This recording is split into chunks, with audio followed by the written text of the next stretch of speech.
All right. So last time I made a huge mistake, which is basically making these questions and making them clearly um,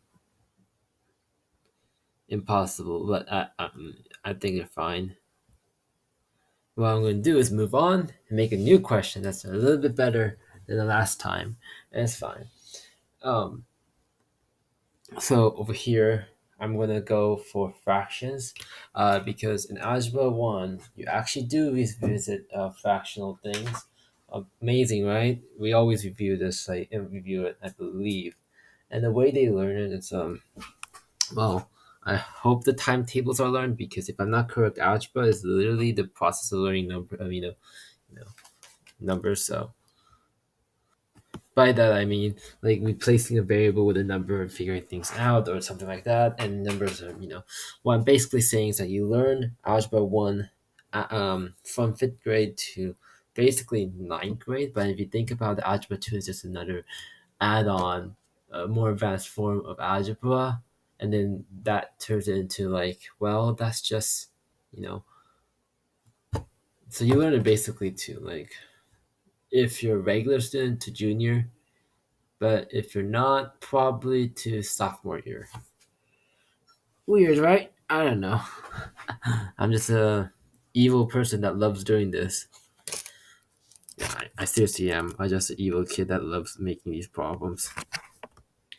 And these are for my own enjoyment. So you can diss on this all you want. Literally, I don't really care because this is my enjoyment.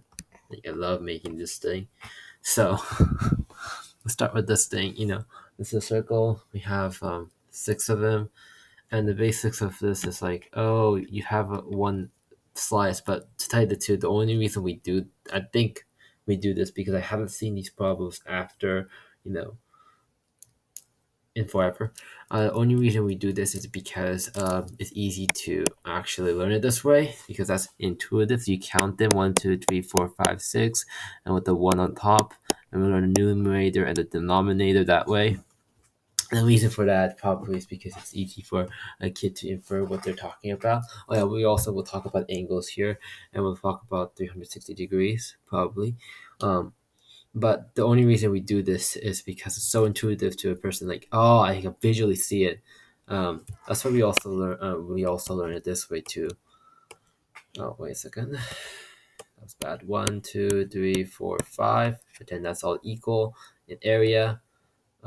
We also This is the also reason we learned x variable like this with the y. The reason. Anyway, so if we cover this as like 1/6, right? 1/6 of this. That's the reason we learn it. And if you think about it, you can also make this into an area. If you really wanted to, make this a 1 and then make this a 2 and then multiply them out by 1, 2, 3, 4, 5, 6, 7, 7 of those, and intuitively figure it out. Or you could do it the hard way, say.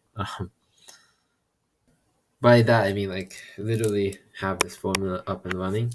So literally this is six of them, right? One, two, three, four, five, six, right? So six at the bottom, six multiplied by x by y equals the area of the whole place, using geometry as like a proof, if you think about it.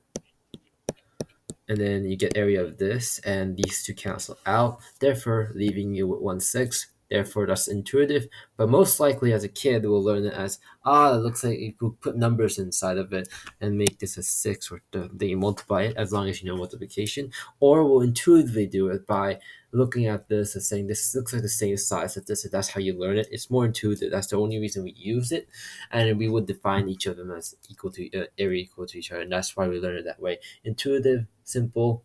That's the reason. Of course, that's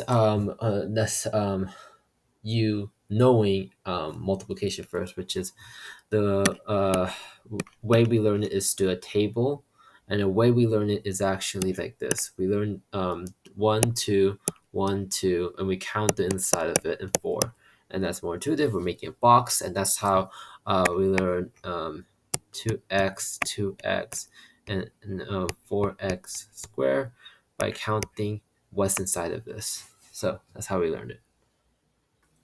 Just because that's more intuitive to us. Because if you think about it, well, x x x x You figured it out, can't you? Well, that's the whole reason of the problem, but I haven't actually given a problem, right? Well, that's the whole reason, but dude, is that all we need to know about this? Like, basically, that's not the whole reason. Um, I'm just giving the basic rundown right now. We'll make a question out of this later. There's also proper fractions and then equivalent fractions, but I think we'll go on to degrees first and go back to those things. Um, just because I feel like degrees are something uh, that we can do. Degrees are just basically angles. We learned that the whole 360 is basically the whole circle going around, and degrees are not a measure of any distance or anything like that. It's a measurement of how the angle we rotate. I mean, not rotate, like the angle of the two wedges. Um, so, so think of it like this. It's like this. All right. It's like the a measurement around 360. Like it goes around the max 360. I mean, you can never really go over 360. So it's like a measurement around that. It's and then that's how we go to radians later on. But basically, it has no distance unless you have to multiply. Then you know. But for now, that's what degrees are, and there's a lot of properties around it. And then the way we learn is basically again to the circle. Because how will we know it?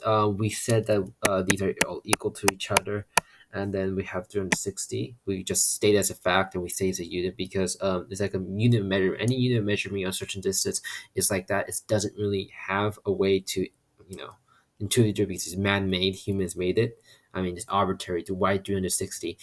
Humans made it 360. Radius also is another way to measure it, but that's also there's another reason for that. But for now, what you need to know is degrees, how you figure it out, how do we intuitively learn it, was to our circle over here. And if this is equal and this is 360, we would divide this by 6 to equal one of these and use basically having that intuitive sense over there. And then we get the answer, which is, I believe, 60, right?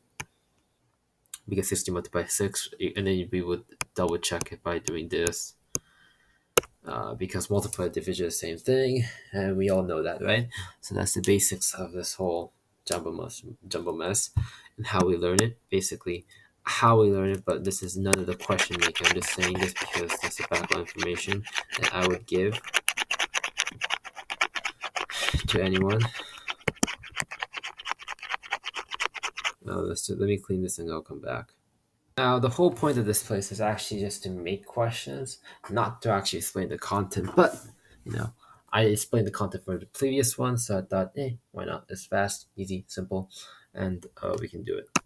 And so, I know this seems really basic for Algebra 1, but that's literally the start of Algebra 1. You literally started at like after fifth grade. You just didn't know it at the time. So I would not recommend if you are actually taking a class, they will probably not even have this because let's face it, this is something we learned in ninth grade and probably will continue to learn. I'm just doing this really fast and then we'll move on to more advanced concept. Maybe I'll make it part one, part two, and I'll probably make it probably just do it right now. So, okay. All right, next thing I'm gonna do is this thing. I'm gonna make it into a question, but first thing I want to explain is over here with this thing. All right, so let's just say both of them. I put like 1 6, 1 6, 1 6, and then let's just multiply those two, which we all know probably that's 136. Yes, we all kind of know that. The reason we know that and how do we intuitize it is think about multiplication and think of geometry again. I believe this is how you do it. Let me just get this, rotate it around. And if you think of it that way, we should get you a grid. And this is the whole reason behind this shenanigans we're doing. And multiplication is like this. So geometry started like this. And you know. So let's just really quickly do this. I'll come back. The whole reasoning, if you go to this darkened shadow gets only this one, therefore that's the answer. And if you count all this in, is 1 divided by 36, as discussed by multiplication rules. Um, Now, if I was the question maker, because I'm pretty sure this is like maybe this would be called pre-algebra actually. I don't know. But what I know is algebra you start at a young age, and that's after it. So this is gonna be probably a basic review for anyone that wants to know it. So that's the whole reasoning, although. If I'm correct, that's the whole reason. Yes, actually I'm correct. What am I talking about? So if I was to make a question about it, I'll say make this and get this, multiply these two and give me the answer. It could be in numbers, probably in numbers. Say um probably in word form, but here that this is like a representation of a percent of what's happening, these two, and then we'll just do it like that. Or we could actually do, sorry about that. And then I'll say, so over here, there's like roulette or something, and make this like, something like that, and say figure out the fraction version of this, and then make it tell me if it's like a proper fraction or improper fraction. Um, it's obviously gonna be proper fraction.